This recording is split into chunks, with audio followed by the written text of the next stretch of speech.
Hello అండి, అందరికీ welcome back to my channel Tejaswini vlogs. మా వీడియోస్ కనుక మీకు నచ్చినట్లయితే మా ఛానల్ని సబ్స్క్రైబ్ చేయండి, లైక్ చేయండి, షేర్ చేయండి అండ్ కామెంట్ కూడా చేయండి. సో ముందుగా మీ అందరికీ కూడాను హ్యాపీ శ్రీరామనవమి శుభాకాంక్షలు. సో ఈ శ్రీరామనవమి నాడు మీరు ఎలా సెలబ్రేట్ చేసుకున్నది కామెంట్ సెక్షన్లో స్టార్టింగే కామెంట్ చేసేసేయండి. అలాగే నేను ఎలా సెలబ్రేట్ చేసుకున్నది వీడియో అయితే స్కిప్ చేయకుండా అయితే చూసేసేయండి. సో ఎర్లీ మార్నింగ్ లేచేసి హెడ్ బాత్ చేసి దేవుడి దగ్గర ఎంత అయితే క్లీన్ చేసుకుంటూ ఉన్నాను. బట్ ఏం చేయాలనేది అప్పటికి ఇంకా నేను ఆలోచించలేదు. ఫస్ట్ వచ్చేసి అవన్నీ క్లీన్ చేసుకోవాలి కదా అని చెప్పేసి అవన్నీ కూడా పెట్టుకొని సర్దుకుంటూ ఉన్నాను అనమాట. పూలు అనేది తీసేసి అవి మేమైతే ఇక్కడ మాకైతే కాలువ ఉంది, పెద్ద కాలువ, అందులో అయితే కలిపేస్తాము. సో మీరు ఎలా చేస్తారో కూడా నాకు కామెంట్ సెక్షన్లో చెప్పండి. అలాగే ఈ లోపల నేను పూజ చేసుకున్న బాబు కూడా రెడీ అయిపోయాడు. సో ఈ డ్రెస్ అయితే వేసుకున్నాను అనమాట. ఫొటోస్ తీయడం పెద్దగా ఇష్టం ఉండదు తనకి. సో 2 ఫొటోస్ తీసాను.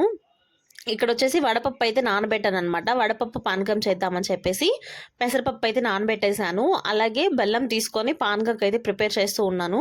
సో పానకం ఎలా ప్రిపేర్ చేసుకుంటాం అనేది షార్ట్ వీడియోలో పెట్టున్నాను. వీడియో అయితే స్కిప్ చేయకుండా అయితే చూడండి. అలాగే పానకం అయితే రెడీ అయితే అయిపోయింది అనమాట. అండ్ నెక్స్ట్ వచ్చేసి పొంగల్ చేద్దామని చెప్పేసి అనుకొని అప్పటికప్పటికైతే పొంగల్ అయితే చేస్తూ ఉన్నాను. ఈ తమలపాకుల మీద శ్రీరామ అని రాసి అయితే పెడదామని చెప్పేసి ఎందుకో అనిపించింది. ఇలా అయితే చేశాను అనమాట. చూడండి ఎంత బాగుందో. గంధంతో పువ్వు కాడు ఉంటుంది కదా, అంటే అగ్గి పుల్లలతో చీకిరి పుల్లలతో అలా చేస్తారు. అలా కాదండి, పువ్వు ఉంటుంది కదా, చామంతి పువ్వుకో రోజా పువ్వుకో వెనక కాడు ఉంటుంది కదా, ఆ కాడతో ఇలా శ్రీరామ అని రాస్తే చాలా మంచిదంట. సో రాములు వారు, సీతమ్మ, అలాగే లక్ష్మణ స్వామి అని చెప్పేసి 3 ఆకులు తీసుకొని 3 ఆకులకైతే పెట్టానమాట. అలాగే మా ఇంట్లో ఒక చిన్న యాక్సెసరీస్ ఉంటే, అంటే దండలు అవి ఉంటే అలా వచ్చేసి నేనైతే సెట్ చేసుకున్నాను అనమాట. అలాగే ఒక్కొక్క పువ్వు అయితే పెట్టాను అమ్మవారికి, అంటే సీతమ్మ వారికి అని చెప్పేసి. ఫైనల్గా ఇంట్లో అయితే దీపారాన్ని అయితే చేసుకున్నాను. వడపప్పు, పానకము, అలాగే పొంగల్ అయితే చేసుకొని టెంకాయ అయితే కొట్టేసుకున్నాను అనమాట. ఇంకా ఫైనల్గా టెంపుల్కి వెళ్దామని చెప్పేసి రెడీ అయితే అవుతున్నాను. సింపుల్గా ఇలా శారీ అయితే కట్టుకున్నాను అనమాట. చాలా రోజుల తర్వాత శారీ కట్టుకుంటే అది ఆ ఫీలింగే వేరనమాట, ఏదో కొత్తగా ఉన్నట్టు అనిపిస్తుంది. సో శారీ కట్టేసుకొని ఇంకా టెంపుల్కి అయితే వెళ్ళిపోయాను అనమాట. మా వీధి రాముల వారు అనమాట. ఎంత బాగున్నాడో చూడండి. అసలు డెకరేషన్ అయితే ఎంత బాగా చేశారు. నేనైతే ఈవినింగ్ వరకే వెళ్ళానండి, నైట్ కళ్యాణంకి వెళ్ళలేదు. కళ్యాణం మిస్ చేసుకున్నాను కొంచెం ఏదో ఇబ్బంది వల్ల. సో ఇక్కడ వచ్చేసి బాబు, అలాగే మా అత్తయ్య వాళ్ళ పిల్లలు అందరం వెళ్ళామన్నమాట. మా మమ్మీ అందరం వెళ్ళాము. ఇక్కడ వచ్చేసి మేము వెళ్ళేసరికి కోలాటం అయితే వేస్తూ ఉన్నారు.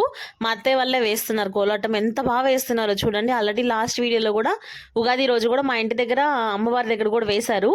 అలాగే ఈరోజు శ్రీరామనవమి కాబట్టి రాముల వారి దగ్గర కూడా అయితే ఇక్కడైతే డాన్స్ అయితే వేస్తూ ఉన్నారు.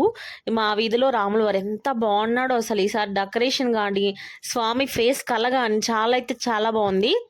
ఇక్కడ వచ్చేసి ఎవ్రీ ఇయర్ పెడతారండి రాముల వారు అనేది. ఇది వచ్చేసి మార్నింగ్ డెకరేషన్ అనమాట. ఈవినింగ్కి వేరే డెకరేషన్ అయితే చేశారు. బట్ నేను ఈవినింగ్ వెళ్ళలేదు కదా, ఒక చిన్న క్లిప్ అయితే తీశానమాట. ఇక్కడ వచ్చేసి ఒక పక్క అయితే దేవుణ్ణి పెట్టేసి దేవుడి ముందరైతే ఇలా అయితే వేస్తూ ఉన్నారనమాట. ఇంకా ఫైనల్గా అన్నదానం కూడా పెట్టారనమాట. సో మేము కూడా వెళ్ళి మనస్ఫూర్తిగా దండం పెట్టుకొని రాముల వారికి, అలాగే సీతమ్మ వారికి కూడాను దండం పెట్టేసుకొని మేమైతే భోజనం చేసేసాము. భోజనంలో వచ్చేసి సాంబారు, పొంగలి, వడ అవన్నీ అయితే పెట్టారు. చాలా బాగా చేశారు. చాలా దగ్గరలో కూడా కొన్ని ఊళ్ళల్లో శ్రీరామనవమి నాడు ఉట్టి కొడతారండి. మా దగ్గర అయితే ఎవ్రీ ఇయర్ ఉట్టి కొడతారు. కొన్ని ఊర్ల దగ్గర ఉట్టి కొట్టరనమాట. సో మా సైడ్ ఎవ్రీ శ్రీరామనవమికి ఉట్టి అయితే కొడతారు. అంటే మనకి వినాయక చవితి రోజు కొడతారు కదా, సో అలా అయితే కొడతారనమాట. ఉట్టి కొట్టేటప్పుడు కూడా చాలా బాగుంటుంది. ఇక్కడైతే చిలకలతో పెట్టుకొని కోలాటం అయితే వేస్తూ ఉన్నారు. దేవుడు అయిపోయాక మేము ఇటు సైడ్కి వచ్చేసి ఈ కోలాటం అయితే కాసేపు అయితే చూసామన్నమాట. ఎంతమంది జనాభా ఉన్నారో చూడండి. అసలు చాలా మంది వచ్చారు. మా 3 స్ట్రీట్ అందరు వస్తారు. ఇక్కడ వచ్చేసి మమ్మీ, నేను అండ్ పిక్స్ తీసుకుంటూ ఉన్నామన్నమాట, గుర్తుగా ఉంటాయి కదా అని చెప్పేసి. అలాగే బాబు నేను కూడా తీసుకున్నాం. నేను శారీ కట్టుకున్నాను కదా అని చెప్పేసి పిక్స్ తీసుకున్నాను. మా బాబు అండ్ నేను అనమాట పైకి ఎక్కేసి స్టేజ్ మీదకి ఎక్కేసి అయితే తీసుకున్నాం అనమాట. ఇక్కడ పిక్స్ అనేది నిహాల్ ఇక్కడ చూడండి ఎంత బాగున్నాడో. ఇలా డ్రెస్సులు బాగుంటాయి, బట్ వాడు ఎందుకు వేసుకోడు, పెద్ద ఇష్టం ఉండదు అనమాట.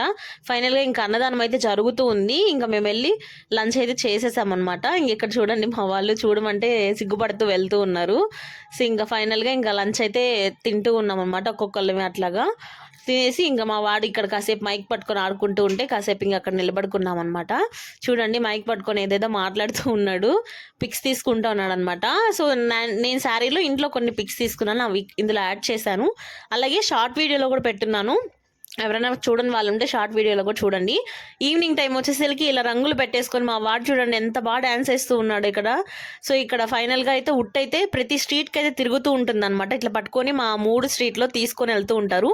పిల్లలందరూ అయితే ఎంత బాగా ఎంజాయ్ చేస్తారు అసలు. ఆ ఉట్టిని ఇలా పట్టుకొని పెద్ద డ్రమ్స్ ఉంటాయి, ఆ డ్రమ్స్ని మోగించుకుంటూ పిల్లలందరూ ముందుంటూ అట్లా అయితే తీసుకొని అయితే వీధి వీధి తిప్పుతారనమాట. సో ఇక్కడ చూడండి అందరూ గ్రూప్గా వెళ్తూ ఉన్నారు. అంటే అందరూ కూడా తిరిగి అందరూ ఫుల్ ఎంజాయ్ చేస్తారు రంగులు అవి కొట్టుకొని. ఒక్కొక్కరు వెళ్తూ ఉన్నారనమాట. ఇంకా అదే దానికోసం చూస్తూ ఉన్నాను వీడియో తీద్దామని చెప్పేసి. ఇలా పెద్ద డ్రమ్స్ చెవులు అయితే మోగిపోయాయి అనమాట, అంత పెద్ద డ్రమ్స్ అవి పెట్టారు. సో ఎవ్రీ ఇయర్ ఇట్లానే చేస్తారు. ప్రతి శ్రీరామనవమికి మా నెల్లూరులో అయితే చాలా అంటే చాలా బాగా చేస్తారు మా స్ట్రీట్ దగ్గర. సో నాకు ఎందుకు చాలా ఇష్టం. నేను ఎక్కడికైనా ఎల్లున్నా కూడా శ్రీరామనవమికి కన్ఫామ్గా వచ్చేస్తాను. సో ఇది అనమాట ఉట్టిని 3 వీధులు తిప్పేసి తీసుకెళ్ళి అక్కడ పెట్టి ఉట్టయితే కొట్టిస్తారనమాట. ఇంకా ఈ ఉట్టికి కూడా ఏదో పెద్ద స్టోరీ ఉందంటే నాకు ఎగ్జాక్ట్గా తెలీదు. సో తెలియని మనం మాట్లాడకూడదు కదా, కొంచెం కొంచెం తెలుసుకొని. సో నెక్స్ట్ వినాయక చవితికి తెలుసుకొని ఉంటే నేను ఖచ్చితంగా అయితే ఇన్ఫామ్ చేస్తాను. ఇంకా ఫైనల్గా ఉట్టి తీసుకొని వెళ్ళి మేము ఆల్రెడీ కొట్టేసిన కొద్దిసేపటికైతే వెళ్ళామన్నమాట. ఇక్కడైతే కొడుతూ ఉన్నారు. ఇలా కట్టేసి ఎంతమంది జనాభా ఉన్నారు చూడండి. ఉట్టి చూడడానికి వస్తారనమాట. ఇలా కట్టేసి కర్రలకి మధ్యలో ఒకదానికి పెట్టేసి లాగుతూ ఉంటాడు ఒక అతను. సో ఇంకా ఇక్కడ వచ్చేసి కొట్టే వాళ్ళు ఉంటారు కదా, వాళ్ళైతే కొడుతూ ఉంటారు అనమాట. పిల్లల చేత అందరి చేత కొట్టించారు. నేనైతే బాబు కూడా కొట్టాడు, బట్ ఆ వీడియో అయితే నేను యాడ్ చేయలేదు. యాడ్ చేస్తాను కన్ఫామ్గా అయితే. ఇంకా ఫైనల్గా ఇక్కడైతే నిలబడుకొని మేము సెల్ఫీ వీడియో అయితే తీసుకున్నాం అనమాట. ఉట్టి కొడుతూ ఉంటే అందరం కాసేపు అలా సరదాగా వెళ్ళి చూసాము. ఇది వచ్చేసి ఈవినింగ్ టైంలో. మార్నింగ్ టైం అంతా కూడా పూజలు జరుగుతాయి. ఈవినింగ్ మధ్యాహ్నం లంచ్ చేస్తాము, అంటే భోజనాలు పెడతారు. ఈవినింగ్ టైంకి వచ్చేసి ఇక్కడైతే ఉట్టి కొడతారు. నైట్కి వచ్చేసి కళ్యాణం అయితే చేస్తారనమాట. సో ఫైనల్గా ఈవినింగ్ డెకరేషన్ కళ్యాణంకి అసలు నిజంగా పెళ్లి జరుగుతున్నట్టు ఎంత బాగుందో చూడండి. అసలు హైలైట్ అంతే, డెకరేషన్ కూడా చాలా బాగా చేశారు మా హోమ్ సైడ్ వాళ్ళేను. ఇంక ఈవినింగ్ టైంకి సెట్ చేసుకుంటూ ఉన్నారనమాట. ఇంక ఫైనల్గా అయిపోయింది. నేను కళ్యాణంకి వెళ్ళలేదు, అందుకే నేను వీడియోస్ అనేది యాడ్ చేయలేదు. ఇది ఈవినింగ్ టైంలో వచ్చేసి మా వాళ్ళు చూడండి డ్యాన్స్ ఎట్టేస్తున్నాడు శశి అనే అబ్బాయి. వాళ్ళు బాగా చేస్తారనమాట. సో ఇంక ఫైనల్గా నైట్కి అంటే ఎర్లీ మార్నింగ్, అంటే ఆ రోజు నైట్ ఎర్లీ మార్నింగ్కి 3కి మా స్ట్రీట్లోకి అయితే శ్రీరాములు వారు రథం మీద అయితే వచ్చేసారు. వీడియోలో ఎందుకు కామెంట్ సెక్షన్లో చెప్పేసేయండి. Thank you for watching my channel. Thank you so much.